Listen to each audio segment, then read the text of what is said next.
Изминатиот викенд во Штип се одржа државното првенство во борење за пионери, каде Зоран Шоров го освои првото место во слободен стил. Шоров забележа вкупно 5 победи, од кои во групата забележа 3 победи, лесно се пласираше во полуфиналето, а од тоа и во финалето каде забележа нова победа и со тоа го освои државното првенство во борење слободен стил за пионери. Конкуренција во Македонија за мене нема. Имав 5 борби, од кои 3 борби ги тепав со технички туш, една со технички туш и туш, и една предадена. Перед Шоров сега настапот на меѓународниот турнир во Бугарија, а потоа ќе следува и европско првенство. Следен меѓународен турнир е во Бугарија, во Добруджа, па европското првенство на 15 мај. Се подготвувам во клубот со моите спаринг партнери и со тренерите во Балканица.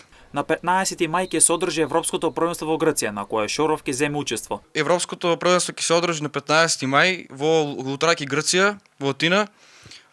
Исто така очекувам дека ќе има многу поголема конкуренција, ќе учествуваат околу 20 преводачи од цела Европа.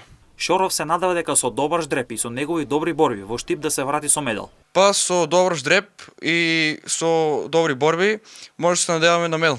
Младиот Шоров, кој нема конкуренција за добри надпревари во Македонија, веќе со фокусот е на меѓународниот турнир во Бугарија и на европското првенство кое ќе се одржи во Грција.